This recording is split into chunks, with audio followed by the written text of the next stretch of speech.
السلام علیکم ورحمۃ اللہ وبرکاتہ۔ الحمد للہ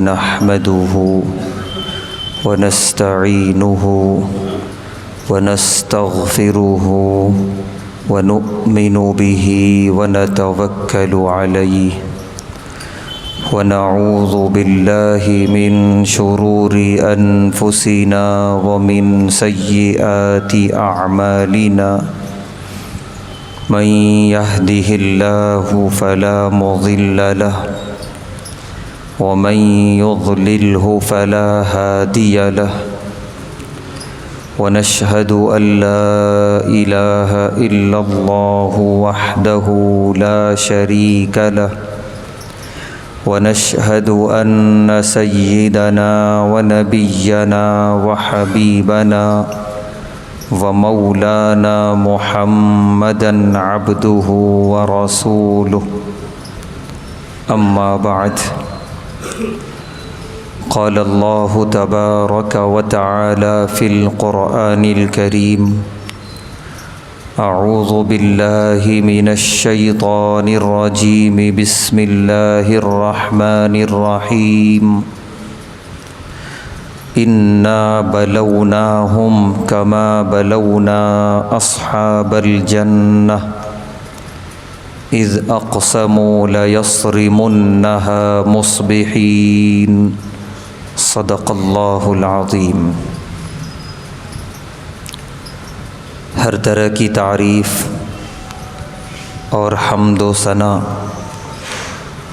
اللہ بزرگ و برتر کے لائق ہے، جس کا کوئی شریک نہیں، جس کا کوئی ساجھی اور ہمسر نہیں، جو ہمیشہ سے ہے اور ہمیشہ رہے گا۔ بے شمار درود و سلام نازل ہوں اللہ کے آخری پیغمبر جناب محمد الرسول اللہ صلی اللہ علیہ وسلم پر اور آپ کے تمام صحابہ اور اہل بیت پر۔ محترم حضرات، اللہ تبارک و تعالی نے قرآن کریم میں اپنے بندوں کے سامنے اپنا تعارف کروایا، اور اپنے تعارف میں اللہ تعالیٰ نے دونوں باتیں بندوں کو بتائیں۔ فرمایا انی انا الغفور الرحیم، کہ میں بہت معاف کرنے والا، رحم کرنے والا ہوں۔ پھر آگے یہ بھی فرمایا وَأَنَّ عَذَابِي هُوَ الْعَذَابُ الْأَلِيمُ، کہ میرا عذاب بڑا دردناک عذاب ہوتا ہے۔ یہ دونوں صفتیں اللہ تعالیٰ نے قرآن کریم میں بیان فرمائی ہیں۔ ہاں، پہلے اللہ نے اپنا تعارف کروایا رحمان و رحیم سے، کہ میں بڑا مہربان، بڑا رحم کرنے والا۔ ایک نہیں 1000 مرتبہ بندہ گناہ کرتا ہے، نافرمانی کرتا ہے، اللہ کا رحم برابر رہتا ہے، اللہ کا کرم بدستور جاری رہتا ہے۔ بغاوتیں کرتے ہیں بندے، بلکہ پوری قوم بغاوت کرتی ہے، اور بغاوت کی عادی ہو جاتی ہے، مہینوں نہیں، سال نہیں، زندگیاں پوری بغاوت میں گزارتی ہیں، پھر بھی اللہ رحمان و رحیم کا مظاہرہ کرتے رہتے ہیں۔ رحم کا مظاہرہ ہے، کرم کا مظاہرہ ہے۔ اللہ رزق دے رہے ہیں، اللہ صحت دے رہے ہیں، اللہ شہرت دے رہے ہیں، سب دیتے ہیں، لیکن کبھی کوئی دن ایسا آ جاتا ہے جس کے بارے میں اللہ نے سورہ اعراف میں فرمایا کہ گناہ کر کے سوتے ہو ہر رات، مطمئن مت ہو جانا کہ کل والی صبح ہر صبح جیسی ہوگی۔ افامن اہل القری ان یأتیہم بأسنا بیاتا وہم نائمون، اسی طرح جب تم صبح اٹھتے ہو، ہزار گناہوں کے باوجود، بغاوتوں کے باوجود مطمئن مت رہنا کہ آج کا دن بھی عام دنوں جیسا ہی گزر جائے گا۔ اوامن اہل القری ان یأتیہم بأسنا ضحی وہم یلعبون۔ کبھی تو اللہ جلال میں آتے ہیں، اللہ کی جو دوسری صفت ہے عذاب علیم دینے والی، کبھی اللہ اس کا مظاہرہ کرتے ہیں، جبکہ اللہ نے فرمایا کہ آخرت کے مقابلے میں دنیا کا عذاب بہت ہلکا ہے، بہت چھوٹا ہے، لیکن کبھی وہ بھی مظاہرہ ہو جاتا ہے، اور پھر انسان اس کی ترقی، اس کا کمال، اس کا ہنر، اس کی تہذیب جو بھی ہوگا وہ سب دھرا کا دھرا رہ جاتا ہے، ختم ہو جاتا ہے، بھسم ہو جاتا ہے، اور بستیوں کی بستیاں اجڑ جاتی ہیں۔ تو وہ ایک ہی دن ہوتا ہے، کبھی وہ کب ہے نہیں معلوم۔ اسی لیے اللہ نے فرمایا زیادہ بغاوتیں ٹھیک نہیں ہیں، زیادہ گناہ اور جرائم اور ظلم ٹھیک نہیں ہے۔ اللہ رحمان و رحیم ہے، اور وہاں تک ہیں جہاں تک ہم سوچ بھی نہیں سکتے، لیکن کبھی مظلوموں کی بد دعائیں بھی کام آتی ہیں، کبھی کسی کی نکلی ہوئی آہیں بھی اللہ کے عرش تک پہنچ جاتی ہیں۔ تو اسی لیے زیادہ بغاوتوں والی زندگی ٹھیک نہیں ہے۔ اللہ نے یہ بات سمجھانے کے لیے 10 واقعات قرآن کریم میں بیان کیے ہیں۔ ایک واقعہ جو میں نے آیت پڑھی یہ خطبے میں، پارے 29 کی دوسری سورہ ہے سورہ قلم۔ اس سورہ قلم کے پہلے رکوع میں اللہ تعالیٰ نے ایک واقعہ بیان فرمایا۔ مفسرین حضرات لکھتے ہیں کہ یہ واقعہ یمن کا ہے، اور یہ پیارے نبی صلی اللہ علیہ وسلم کی زندگی سے سینکڑوں سال پہلے کا ہے۔ واقعہ یہ ہے کہ ایک شخص تھا، اس کے 3 بیٹے تھے۔ اس شخص کے بارے میں اللہ نے فرمایا کہ بڑا سخی تھا، اللہ نے اسے ایک باغ دیا تھا بہت بڑا، اس باغ میں پھلوں کے درخت تھے۔ کس چیز کا پھل تھا اس کا ذکر قرآن میں موجود نہیں ہے۔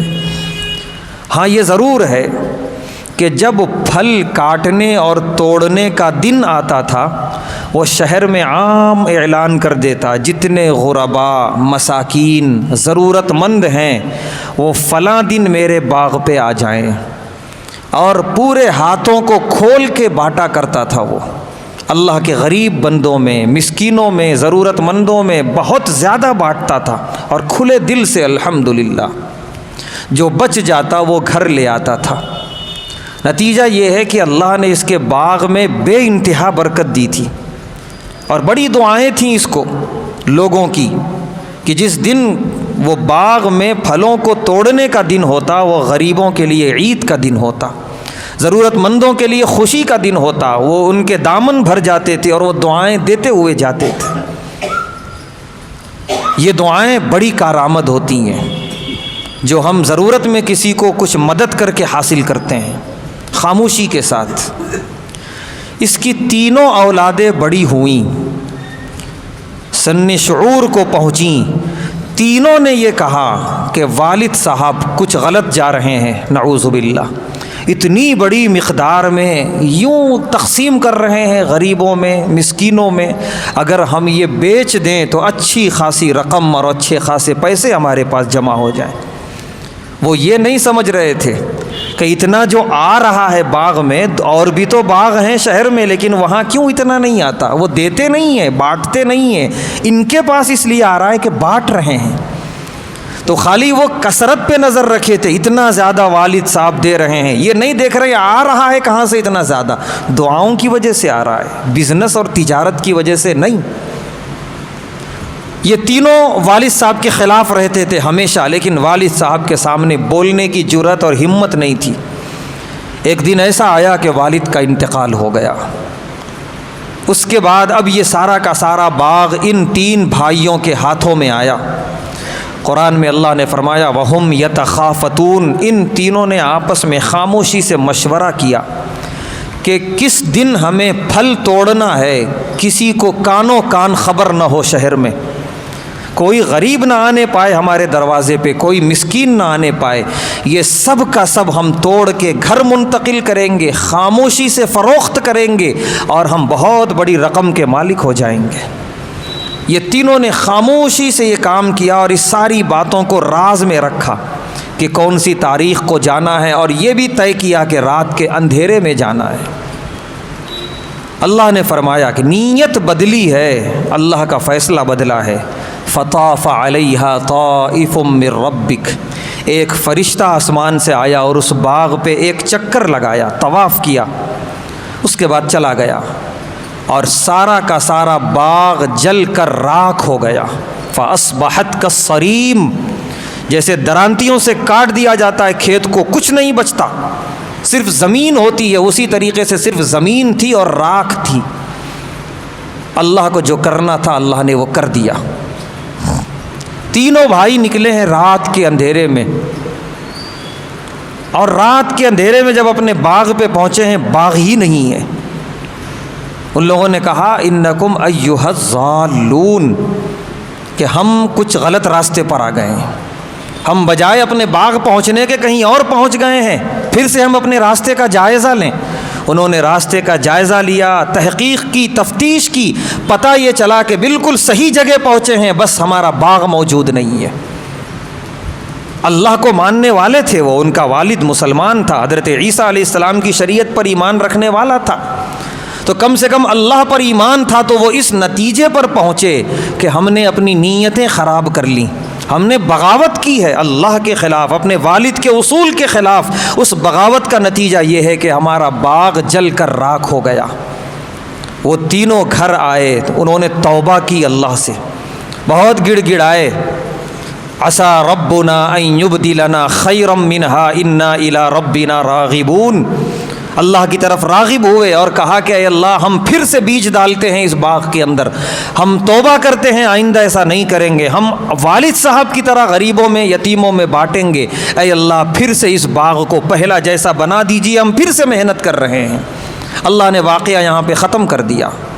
اب مفسرین نے لکھا ہے کہ ان لوگوں نے توبہ کر لی، انہوں نے بیج ڈالا، ان کی آنے والی نسلوں کے بعد پھر وہ باغ اسی طرح ہوا، پھر ان لوگوں نے بانٹا اللہ کے راستے میں، وہ جو کچھ بھی ہوا ہوگا، لیکن اس وقت اللہ تبارک و تعالیٰ نے اپنا فیصلہ دکھا دیا، اور واقعہ ختم کرنے کے بعد اللہ فرما رہے ہیں کذالک العذاب، میرا عذاب اسی طرح ہوتا ہے، وَلَعَذَابُ الْآخِرَةِ أَكْبَرُ، پھر وہی بات کہ یہ تو دنیا کا عذاب تھا، موت معمولی ہے، آخرت کا عذاب اس سے بہت بڑا ہے، وَلَعَذَابُ الْآخِرَةِ أَكْبَرُ لَوْ كَانُوا يَعْلَمُونَ، کاش کے لوگ جان لیتے، اس بات کو سمجھ لیتے۔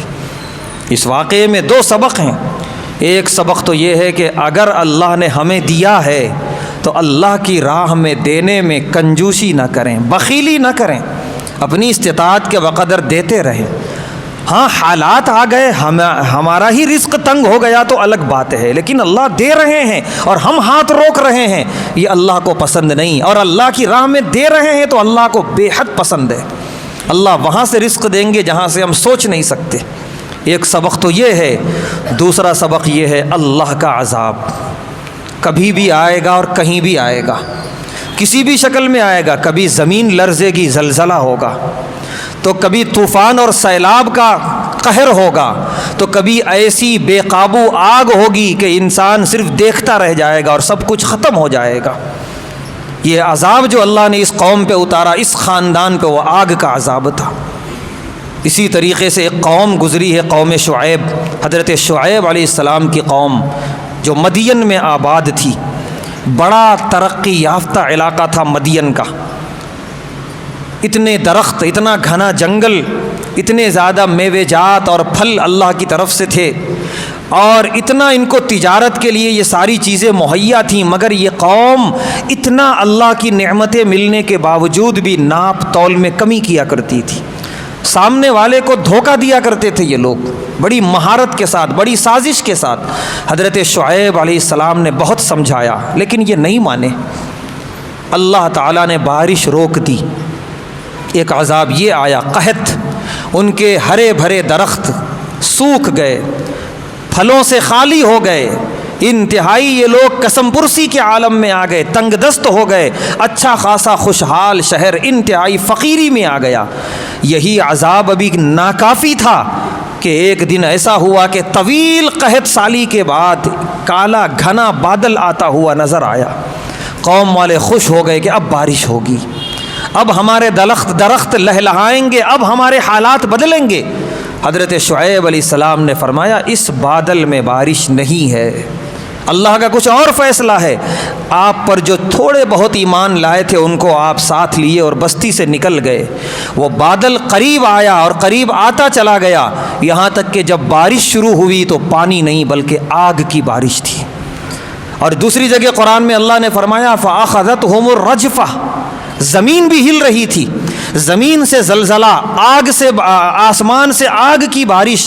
ہم تصور کر سکتے ہیں کہ وہ کیسی تکلیف میں ہوگی وہ قوم، کتنا چیخی ہوگی، کتنا چلائی ہوگی پناہ کے لیے، بچانے کے لیے، لیکن کہیں سے کوئی بچانے والا نہیں۔ اللہ کا اصول ہے لا عاصم اليوم من امر اللہ، جو دن اللہ کے عذاب کا دن ہوتا ہے اس دن کوئی چیز کام نہیں آتی، کوئی ترقی کام نہیں آتی، کوئی ٹیکنالوجی کام نہیں آتی۔ اللہ کا عذاب تو بس صرف عذاب۔ چنانچہ سارے کے سارے چند گھنٹوں کے اندر بھسم ہو کے رہ گئے، سارے باغات جل گئے، قوم ختم ہو گئی سب۔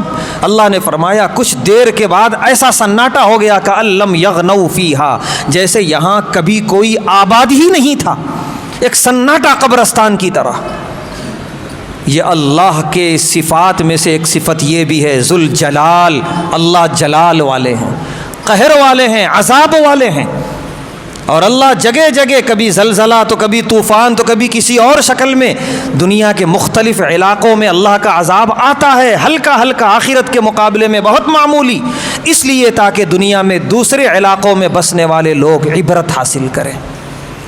چنانچہ ادھر 3-4 دنوں سے دنیا کا سب سے ترقی یافتہ ملک اور اس کا سب سے ترقی یافتہ شہر اور اس قوم کا سب سے بڑا دعویٰ کہ ہمارے پاس وہ ترقی ہے، وہ ٹیکنالوجی اور وہ تیاریاں ہیں جو دنیا کی ہر مصیبت سے نمٹنے کے لیے کافی ہیں، کوئی مصیبت ہمیں پریشان نہیں کر سکتی۔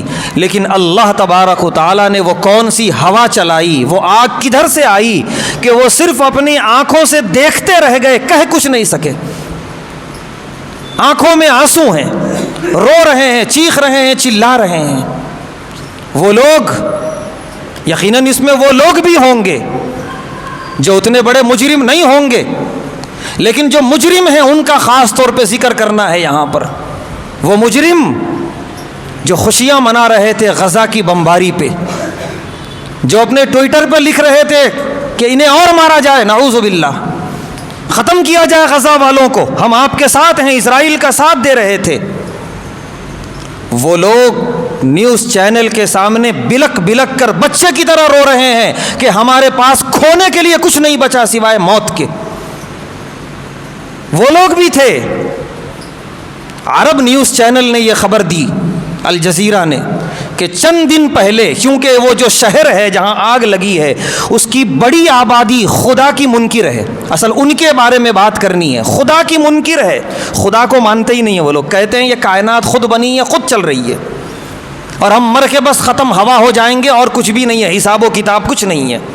چنانچہ عرب نیوز چینل نے یہ دکھایا کہ 2-4 روز پہلے آگ لگنے سے ایک اجلاس ہو رہا تھا ان کا، ایسے دہریوں کا، بہت ساری باتیں اس میں تھی، اس میں ایک بات یہ بھی آئی کہ کیا اس کائنات کا بنانے والا کوئی ہے؟ تو سارا اجلاس زور زور سے ہنسا تھا، کوئی نہیں ہے، باقاعدہ ووٹ مانگے گئے تھے، اگر کوئی اس کا قائل ہے تو ووٹ دے، کیا اس کائنات کا بنانے والا کوئی ہے؟ 0 ووٹ ملے تھے، کوئی اس کا قائل ہی نہیں تھا وہاں پر، اور وہ لوگ ہنس رہے تھے کہ خدا بھی کوئی چیز ہے، جو قومیں خدا کو مانتی ہیں ان کا مذاق اڑا رہے تھے۔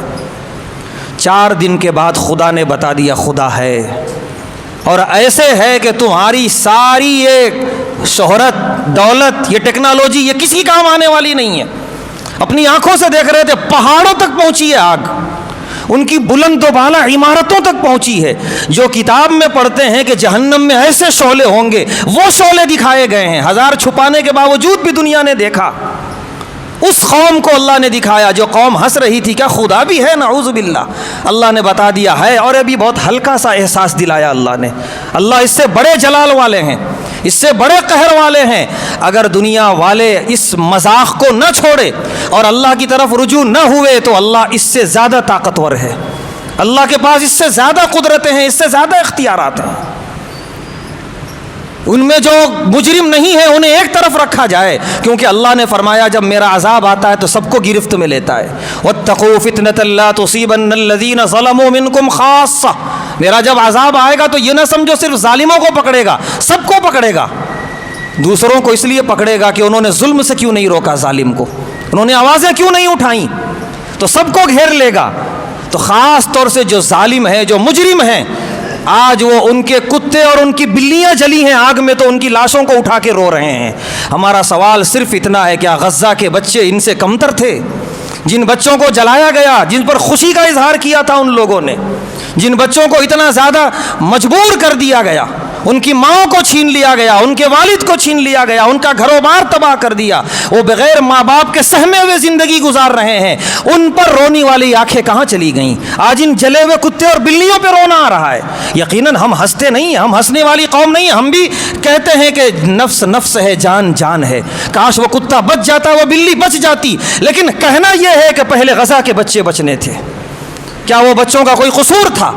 ان پر کیوں نہیں روئی ہیں آنکھیں دنیا والوں کی؟ یہ میڈیا والوں کی آنکھیں کیوں نہیں روئیں؟ ان کا گلا کیوں نہیں رکا اس وقت؟ اگر وہ ظلم تھا تو پھر یہ بھی ظلم کا ہی بدلہ ہے۔ وہ ظلم تھا تو انہی مظلوموں کی آہیں ہوں گی، یہ ہم نہیں جانتے، یہ اللہ تبارک و تعالیٰ نے انتقام کا سلسلہ شروع کیا ہوگا۔ اس لیے اللہ کا عذاب عذاب ہوتا ہے، خوب اچھی طرح یاد رکھیں۔ جہاں ظلم ہو ان کے ہاتھوں کو پکڑا جائے، انہیں روکا جائے، ظالم کا ساتھ نہ دیا جائے، ورنہ پھر یہی کہنا پڑے گا کہ ٹویٹر پہ لکھنے والوں کو کہ میں پولیس والوں کے کیمرے میں اپنے گھر کو جلتا ہوا دیکھ رہا ہوں، اپنے ساز و سامان کو جلتا ہوا دیکھ رہا ہوں، چھوٹے بچے کی طرح بلک رہا ہے وہ شیطان اور کہہ رہا ہے میں سب کچھ دیکھ رہا ہوں جلتا ہوا، اب میرے پاس موت کے سوا کچھ بھی نہیں ہے۔ اور کوئی ٹھیک نہیں ہے کہ ایسے لوگ خودکشیاں کر کے مر جائیں اور مر جائیں، جہنم میں چلے جائیں۔ یہ کہنا پڑے گا ان لوگوں کو، اگر ان لوگوں نے مذاق اڑایا ہوگا غزہ کا، اگر ان کو غزہ کے بچے روتے بلکتے نظر نہیں آئے ہوں گے تو۔ اس لیے ضرورت اس بات کی ہے کسی بھی دھرم، کسی بھی مذہب کے ہوں، فوراً ظالم کا ہاتھ روکا جائے، ظلم سے مظلوموں کو بچایا جائے، تبھی اللہ کا عذاب رکے گا، ورنہ اللہ کا عذاب کسی کو بھی اپنی گرفت میں لے گا۔ تو یہ بہت بڑا سبق ہے اس وقت ساری دنیا کے لیے کہ اتنی ترقی یافتہ اور ہر چیز کے اوزار رکھنے کے باوجود بے بس ہیں وہ لوگ، بے کس ہیں وہ لوگ، اور ابھی تک بھی کلی طور پہ اس آگ پہ قابو نہیں پایا جا سکا۔ آگ اسی وقت رکے گی جب اللہ روکیں گے، جب اللہ چاہیں گے، باقی انسانوں کے بس میں کچھ بھی نہیں ہے۔ ہم اتنی دور بیٹھ کر اس سے عبرت حاصل کریں، اپنی زندگیوں سے بغاوت کو نکالیں، اللہ کی طرف رجوع ہوں، مظلوموں کا ساتھ دیں، خاص طور سے غزہ کے مظلوموں کا، ان کی آہوں کے ہم نعوذ باللہ مصداق نہ بنیں، اس سے اپنے آپ کو بچائیں۔ اسرائیل کی جتنی مصنوعات ہیں زندگی بھر کے لیے اس سے دوری اختیار کریں، تبھی جا کے ان کا ساتھ دینا ہوگا غزہ والوں کا، تبھی جا کے انشاءاللہ ہم اللہ کے عذاب میں آنے والے بندوں کی فہرست سے خارج کیے جائیں گے اور بچائے جائیں گے انشاءاللہ۔ اسرائیل کے خلاف رہیں، ان کی مصنوعات کے خلاف رہیں، مظلوم فلسطینیوں کا ساتھ دیں، جیسے ہو سکے ویسے دیں۔ اگر اموال کے ذریعے دینا ممکن ہے اموال کے ذریعے دیں، اپنی دل میں کڑن رکھیں، اپنی دعاؤں میں ان مظلوموں کو یاد رکھیں ہر حال میں، اور ہر حال میں ان مظلوموں کا ساتھ دینے کی پوری کوشش کریں۔ اور پھر یہ بھی یاد رکھیں کہ جب اللہ کا عذاب آتا ہے پھر کوئی ساتھ دینے والا نہیں ہوتا، کوئی ساتھ آنے والا نہیں ہوتا، لہذا کسی پر بھروسہ نہ رکھیں، نہ اپنے آل و اولاد، نہ اپنے اموال، نہ اپنی جائیداد پر کہ یہ بچا لے گا، کوئی نہیں بچائے گا، صرف بچائے گا اللہ تبارک و تعالی ہی۔